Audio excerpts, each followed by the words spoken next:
যশোরের যশ খেজুরের রস কথাটি বহু যুগ ধরে প্রচলিত।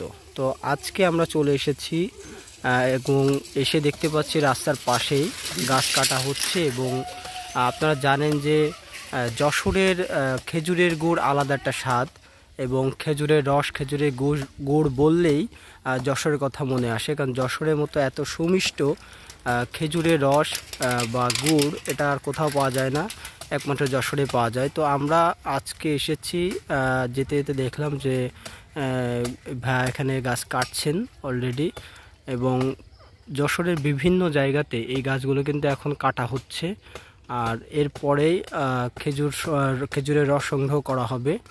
তো অনেকেই জানতে চান যে যশোরের খেজুরের গুড়টা এত সুমিষ্ট কেন এবং এটা কি পাওয়া যাবে কিনা বা কখন পাওয়া যাবে। তো আমরা বলবো যে আপনারা যশোরে আসবেন, যশোরের চাষিদের থেকে এই রসগুলো সংগ্রহ করার চেষ্টা করবেন, তাহলে আপনারা ঠকবেন না আশা করা যায়। এবং অনলাইনে অনেক প্রতারণা চলছে, তো আপনারা চেষ্টা করবেন যশোরের যারা অরিজিনাল চাষি, যারা মাঠ পর্যায়ে কাজ করছে তাদের থেকেও এই রসগুলো সংগ্রহ করতে।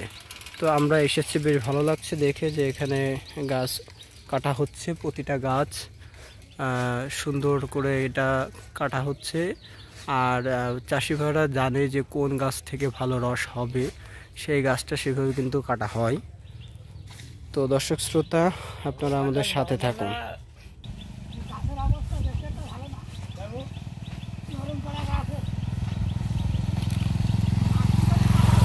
তো এখানে যার গাছের মালিক তিনি কিন্তু বলছে যে গাছটা আরও কাটতে, যেহেতু আরও কাটলে রসটা বেশি বের হবে কিন্তু গাছের ক্ষতি হয়ে যাবে। তো চাষি ভাই বলছেন যে এই গাছটা বেশি কাটা যাবে না। তো গাছ কাটার অনেক সিস্টেম আছে যেগুলো আমরা অতিরিক্ত রস সংগ্রহের জন্য অনেক সময় গাছের ক্ষতি করে ফেলি, তো এগুলো করা যাবে না সেটা কিন্তু তিনি বললেন।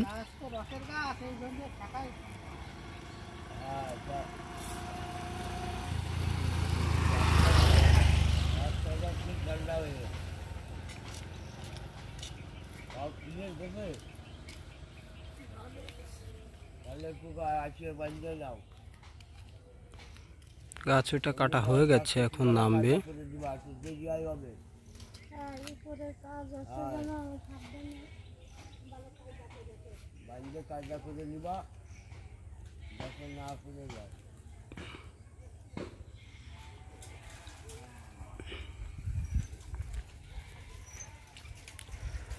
তো দর্শক শ্রোতা, গাছ কাটা এটা কিন্তু বেশ একটা কষ্টের কাজ এবং অনেক সাবধানের সাথে কাটতে হয়,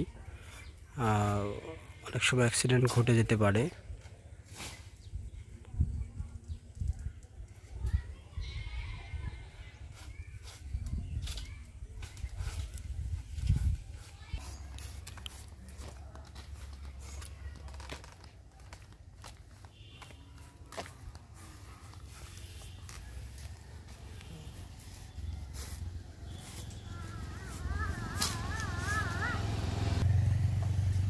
দর্শক শ্রোতা, এই গাছটা দেখুন, একেবারে কাছ থেকে আপনাদের দেখানোর চেষ্টা করছি। অনেক সরু করে এই গাছটা কেটে ফেলেছে।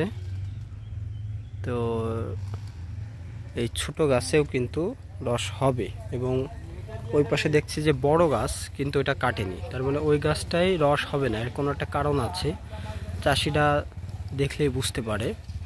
তো এই পাশে আরও একটা খেজুর গাছ দেখছি, এটা মারা গেছে। তো অতিরিক্ত রসের আশায় যারা গাছ অতিরিক্ত কেটে ফেলে, গাছের ফলাফল কিন্তু এই যে পাশেই দেখা যাচ্ছে। তো যে গাছের মালিক তিনি ওখানে বসে বসে বলছেন আর সেভাবে কিন্তু গাছগুলো কাটছেন। তো যশোরের একটা ঐতিহ্য এবং খেজুর গাছের রস, খেজুরের গুড়, পাটালি এগুলো কিন্তু খুবই জনপ্রিয়। তো আপনারা যদি এই রস বা গুড় সংগ্রহ করতে চান তো মাঠ পর্যায়ে কর্মীদের সাথে যোগাযোগ করবেন, চাষিদের থেকে সরাসরি এসে নিয়ে যাবেন। কারণ এখন এমন একটা অবস্থা হয়ে গেছে, আগে যশোরে গ্রামাঞ্চল বলতে খেজুর গাছ বাদ রেখে চিন্তাই করা যেত না। আর এখন আপনার খেজুর গাছ কমে যাওয়ার কারণে দেখা যাচ্ছে রস সংগ্রহ, গুড় বা এটা বাণিজ্যিকভাবে কমে গেছে। তো অনেক অনেক অসাধু ব্যবসায়ী কিন্তু এগুলো নিয়ে মানুষের কেমিক্যাল দিয়ে গুড় তৈরি করে, হ্যাঁ, ফ্লেভার দিয়ে এটা বিভিন্নভাবে মানুষের ক্ষতি করছে। তো আপনারা সব সময় চেষ্টা করবেন যে দেখে শুনে বুঝে এটা সংগ্রহ করতে।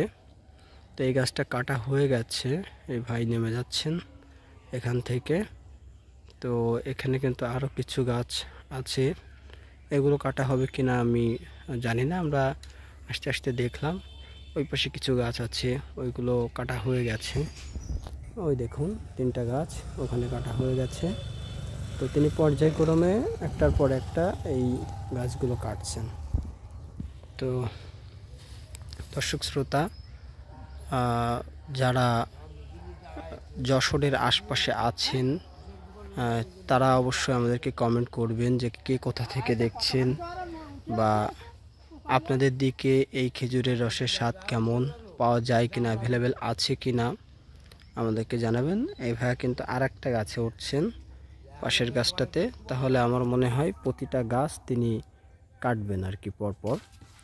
উফ, এক্ষুনি একটা অ্যাক্সিডেন্ট ঘটে যাচ্ছিল, পা স্লিপ করে তিনি কিন্তু পড়ে যাচ্ছিল, দেখলেন? এই গাছটা কাটা অত সোজা নয়। এই গাছ যারা কাটতে যায় অনেক রিস্ক নিয়ে, তাই এই গাছগুলো কাটেন। কপাল ভালো যে উনি কিন্তু গাছটা ধরে ফেলেছিল বলে পড়ে যায়নি, পড়ে গেলে এখন বেশ একটা ক্ষতি হয়ে যেত। তো আল্লাহ রক্ষা করেছে ওনাকে। এই মুহূর্তেই আপনারা দেখতে পাচ্ছিলেন যে কত একটা রিস্কের কাজ এটা। তিনি ভাবছিল উপরে যে দড়িটা বাঁধবেন, দড়ি না বাঁধলে কিন্তু এটা স্লিপ কাটার সম্ভাবনা বেশি। আর অনেক সময় এই যে খেজুরের পাতাগুলো কেটে দেওয়ার পরে ওই ডালগুলো যেগুলো পা রাখছেন ওইগুলো শুকিয়ে থাকে, তার ফলে কিন্তু এই স্লিপ কাটা বা ভেঙে যেয়ে স্লিপ কাটার ভয়টা বেশি থাকে। তো এত কষ্ট করে এই খেজুরের রস বা গুড়ের জন্য গাছ কাটা থেকে শুরু করে সংগ্রহ, তৈরি করা, এত কষ্ট করে যখন একজন চাষিরা ভালো আর্থিকভাবে ভালো একটা কিছু লাভবান হতে না পারে, তখন কিন্তু এই ব্যবসা বা এটা কিন্তু চালিয়ে যাওয়া সম্ভব হয় না। যার ফলে যশোরে এখন অনেক কমে গেছে। তারপরেও কিছু কিছু জায়গায় বাণিজ্যিকভাবে এটা হচ্ছে চাষ করছেন। বেশ বেশ ভালো লাগছে যে একটার পর একটা কি সুন্দর করে গাছগুলো কাটছেন।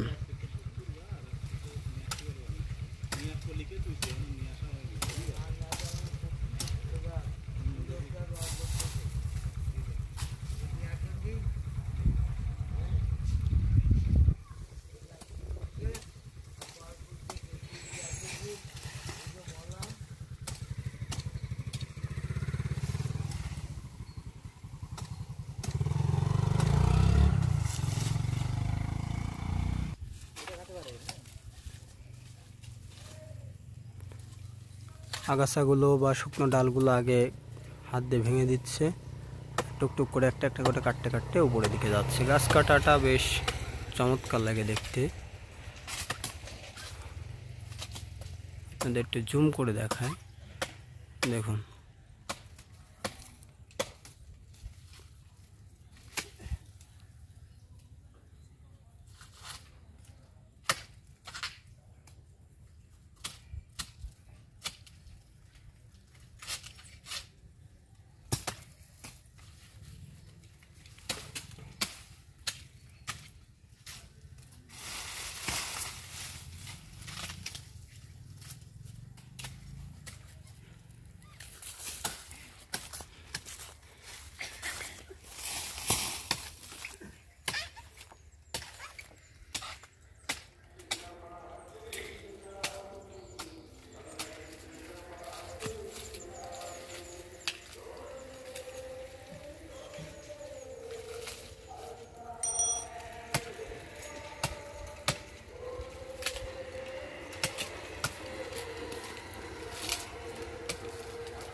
তো দর্শক শ্রোতা, কাকা এখানে এই ভাই এইভাবে কাটতে থাকুক, আমরা চলে যাই।